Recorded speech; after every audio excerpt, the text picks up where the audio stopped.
베셀나무 교회의 주 예배 영상입니다. 예레미야서 29장 1절에서 7절 생산하고 기도하라는 본문 내용으로 오늘을 나눠보도록 하겠습니다. 예레미야는 바벨론의 포로로 잡혀간 백성들에게 포로의 삶에 충실하도록 짓고 생산하고 기도하라고 합니다. 짓고 심어라 4절에서 5절입니다. 포로 생활의 두 가지 위험은 절망하는 것과 거짓 해방의 예언에 속아서 현실 생활에 충실하지 못하는 것입니다. 그러므로 포로 생활이 상당히 지속된다는 사실을 알고 생활에 충실하는 것이 중요합니다. 데살로니가 교인들은 재림의 긴급성에 대한 환상 때문에 일상성을 포기하고 무질서하고 무절제하고 있습니다. 생산하라 6절입니다. 가정을 이룩하고 가정생활에 충실하여 가정의 계획을 경영하라는 것입니다. 가정생활의 실패는 모든 실패의 원인이 됩니다. 그러므로 번성하고 세잔하지 않도록 하여야 합니다. 하나님은 그의 백성의 번영을 원하십니다. 창세기 15장 5절입니다. 양적 수적 번성보다는 영적 번성으로 바람직한 하나님의 가정을 이루어야 합니다. 기도하라 7절입니다. 성도들의 생활의 목표는 주 안에서의 평안입니다. 하나님의 백성은 어느 곳에 가든지 모든 사람에게 평안을 주며 만민에게 축복을 주는 삶을 살아야 합니다. 비록 유다 민족이 범죄하여 하나님의 징계로 인해 포로되어 왔으나 포로된 바벨론 땅에서 하나님께 순종하고 평안을 위해 힘쓰며 기도하여야 했습니다. 낭만과 절망의 삶 속에서도 생산하고 기도하라 하신 것은 하나님의 사랑이 그들에게 미치기 때문입니다. 노동이란 것은 여기서 에기야, 크포스, 최초의 일꾼은 하나님이시며 지금도 자연과 인간의 역사 속에서 계속 일하고 계십니다. 인간이 최초로 경험한 노동은 고달픈 것이 아니라 창조 사역 안에 포함된 것입니다. 다음은 열왕기서입니다.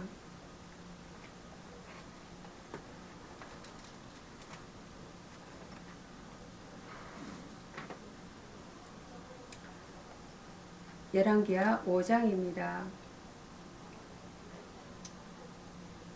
5장 1절에서 7절 나아만의 문둥병이란 본문 내용으로 원해를 나눠보도록 하겠습니다. 나아만은 아람왕의 국방장관으로서 권력이 대단했던 인물이었습니다. 작은 계지바의 전도 2절입니다. 하나님께서 믿지 않는 이방인 나아만에게 이스라엘 출신의 한 여자를 보내게 하셨습니다. 그리고 그 여자는 하나님을 전거했습니다. 그 하나님은 능력의 하나님, 신유의 하나님이라고 전거했습니다. 그리고 이스라엘 나라에 엘리사 선지자가 있었음을 알렸습니다. 그는 오늘날로 말하자면 전도 요원이었습니다. 이스라엘 왕에게 간 나아만 6절입니다. 이스라엘 왕은 심히 염려했습니다. 왜냐하면 아람 왕국의 힘을 알고 있었기 때문이었습니다. 그래서 이스라엘 왕은 신앙 고백을 하게 되었습니다. 자신은 하나님이 아니라는 고백입니다. 이는 연약한 인간이 위기를 당하였을 때의 모습을 그대로 반영해주고 있습니다. 그러나 주의 백성은 하나님만 의지하고 나아가면 됩니다. 나아만의 겸손과 복종 6절, 7절입니다. 검은 합쳐서 400kg이라고 했는데 당시로서는 대단한 물질이었습니다. 나아만의 이런 뇌물은 그 선민의 하나님 앞에서 복종을 말하는 것이었습니다. 하나님은 언제나 자기 백성들을 위하여 주무시지도 졸지도 않으십니다. 오직 주님의 영광을 위하여 마치 암탉이 알을 품고 있듯이 하신다는 것입니다. 곧 사랑의 하나님을 나타내십니다. 나아만의 문득병은 이스라엘 출신의 여자로 인하여 이스라엘로 가게 되어 병을 고치게 됩니다. 여기서 순종은 이크하입니다. 휘파크에 거스르지 않고 순수히 복종함을 말하고 순수히 따름을 말한다. 어비디언스입니다. 어비디언스. 성경에서는 하나님의 뜻에 복종한다는 뜻에서 신앙을 일컫는 말로 쓰이고 있습니다.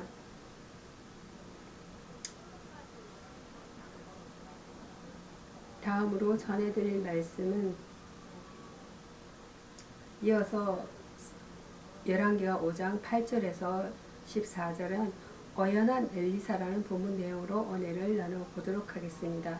아람왕의 편지에 온 국가가 추호상집같이 되었을 때 엘리사는 어연한 자세로 국난에 대처했던 것입니다. 내가 그 사람을 변화시키리라. 엘리사는 정말 문둥병자 나아만의 몸과 마음을 변화시켜 돌려보냈습니다.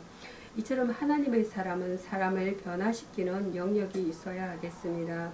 예수님의 거처를 찾아왔던 요한의 제자들이 변화되었듯이 요한복음 1장 35절에서 42절입니다. 하나님의 사람을 찾아온 사람은 무엇인가 변화되어 돌아가야 하는 것입니다.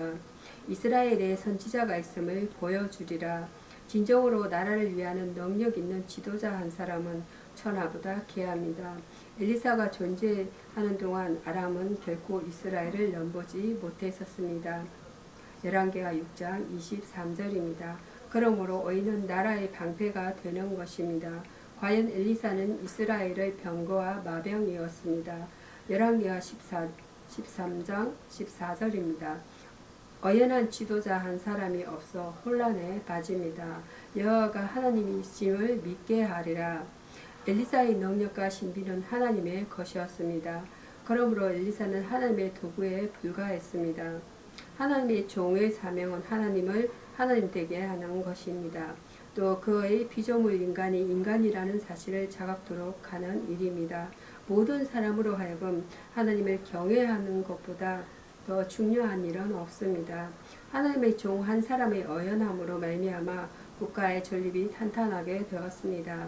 용기라는 것은 브레버리, 용감스러운 기운, 플라톤이 내세운 사원덕의 하나로 이성이 보조자인 지식의 바탕을 둔 원기를 뜻합니다. 능력의 하나님을 의뢰할 때 진정한 용기가 솟아납니다.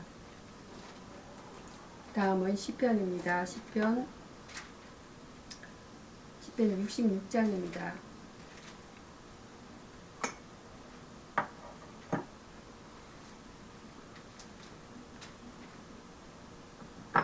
(66장) 1절에서 12절입니다. 찬양의 이유란 본문 내용으로 은혜를 나눠보도록 하겠습니다.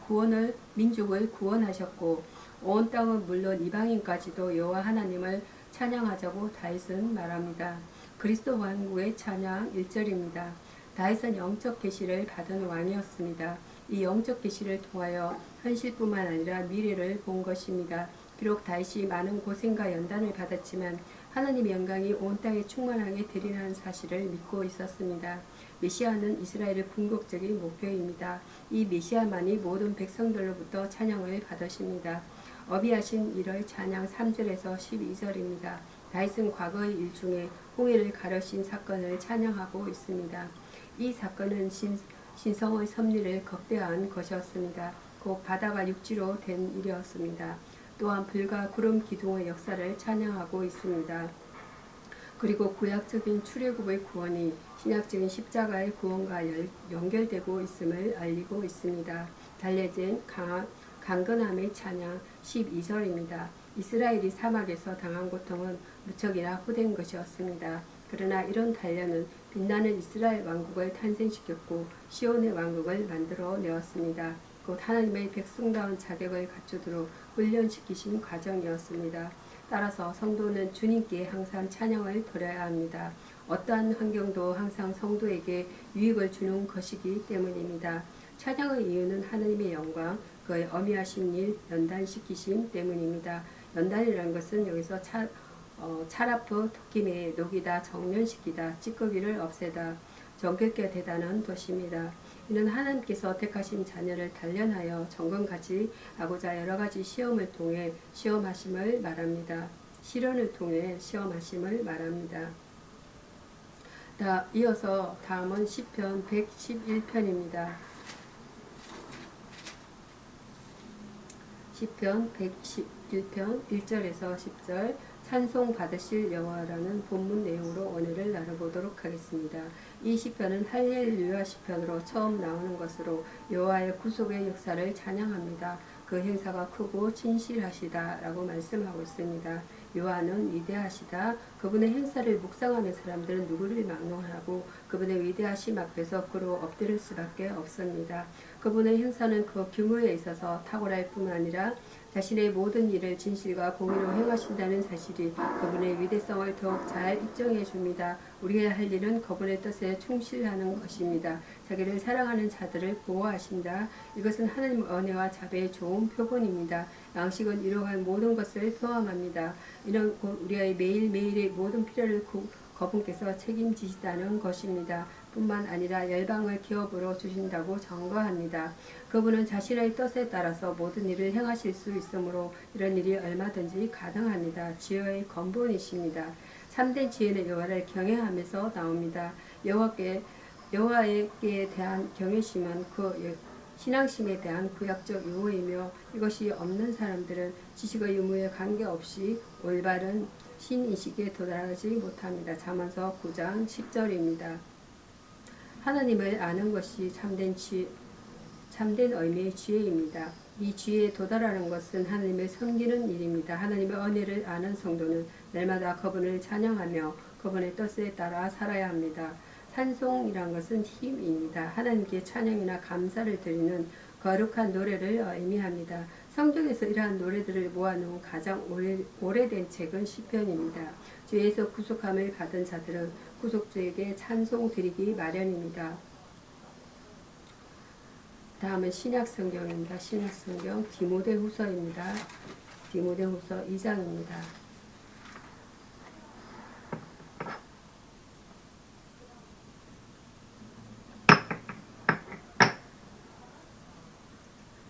(2장)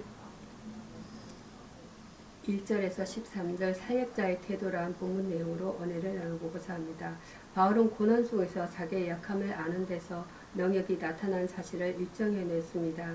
청지기와 같이 우리는 하나님께서 우리에게 주신 영적인 보배를 맡은 청지기입니다. 그 보배를 지키고 다른 이들의 삶에 그것을 투자하는 것은 우리의 책임입니다. 청지기는 맡은 것을 잘 관리해야 합니다. 귀한 것을 맡은 청지기일수록 더욱 그러합니다. 잘못 관리한 청지기는 하나님께 크게 책망받게 될 것입니다. 군사와 같이 군사는 고난을 참는다. 3절입니다. 군사는 세상의 범죄스러운 일을 피한다. 4절입니다. 군사는 예수 그리스도를 나타낸다. 8절에서 9절입니다. 군사는 정군대를 생각한다. 10절입니다. 군사는 그의 사령관을 신뢰한다. 11절에서 13절입니다. 헌신된 주의 사역자는 고난을 참을 수 있어야 하고 그리스도에게 죽도록 충성하며 사생활에 얽매여서는 안 됩니다. 농부와 같이 농부는 일해야 합니다. 농부는 인내가 필요하다. 야고보서 5장 7절입니다. 농부는 그의 몫을 받을 자격이 있습니다. 디모데전서 5장 18절, 고린도전서 9장 11절. 봄이면 파종하고 추수할 가을까지 기다리며 열심히 돌보고 가꾼 농부는 큰 수확의 기쁨을 누리지만 그렇지 못한 사람은 기쁨을 누리지 못합니다. 성도들은 농부같이 부지런히 일해야 합니다.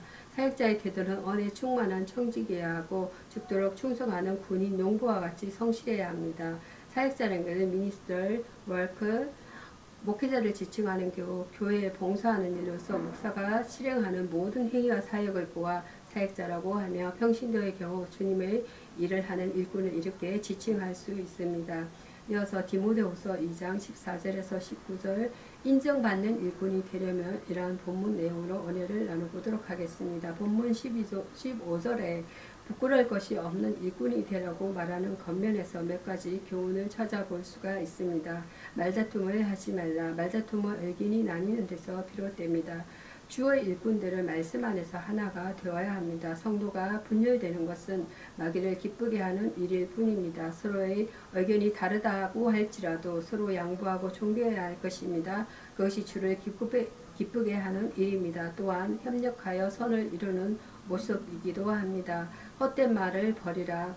성도가 주를 경외하고 주의 영광을 드러내는 말이 아닌 진리에서 벗어난 거릇된 교훈을 말하는 것은 매우 큰 잘못입니다. 그것은 다른 성도를 혼란에 빠뜨릴 뿐 아니라 자신 또한 파멸의 구렁이에 빠지게 됩니다. 그것은 마치 독한 창들과 같다고 했습니다. 그러므로 믿는 성도들은 헛된 말을 삼가해야 합니다. 불의에서 떠나라.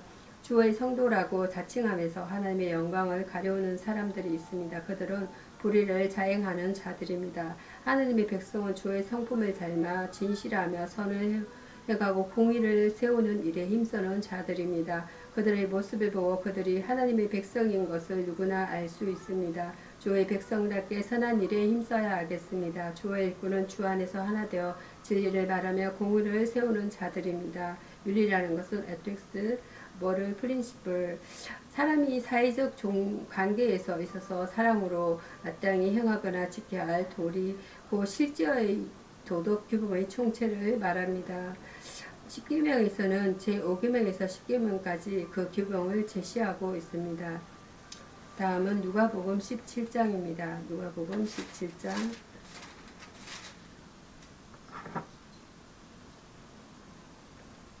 11절에서 19절 순종과 감사라는 본문 내용으로 은혜를 나눠보고자 합니다. 사마리아와 갈릴리 경계에서 10 문둥병자들을 예수께서는 고쳐주셨습니다. 그들의 믿음과 감사를 살펴보도록 하겠습니다. 순종하는 믿음입니다. 긍휼히 여기소서 하고 부르짖는 소리를 들으시고 예수께서는 그들의 몸을 제사장에게 보이라고 말씀하셨습니다. 문둥병자가 제사장에게 그 몸을 보이는 경우는 발병했을 때와 병이 나았을 때입니다. 그러나 그들은 제사장에게 몸을 보일 상황이 아니었지만 주님의 말씀에 순종하였고 순종하는 과정에서 깨끗이 나았음을 알았습니다. 감사하는 믿음입니다. 깨끗함을 받은 10사람은 모두가 다 나가버렸습니다. 그 중에 사마리아 사람 하나가 예수님께 되돌아와서 감사했습니다. 순종하여 복받은 믿음도 귀하지만 받은 은혜를 감사하는 믿음은 더욱 귀합니다. 그러나 감사할 줄 아는 믿음의 사람은 10사람 중에 한 사람밖에 없었던 것을 기억하도록 하여야겠습니다. 은혜를 기억하는 믿음입니다. 이때 예수님의 마음은 한편 기쁘고 또 한편은 서운하셨을 것입니다. 은혜를 잊고도 감사할 줄 모르는 9사람으로 인한 섭섭한 마음이 감사할 줄 아는 그 한 사람으로 인해 가셨을 것입니다.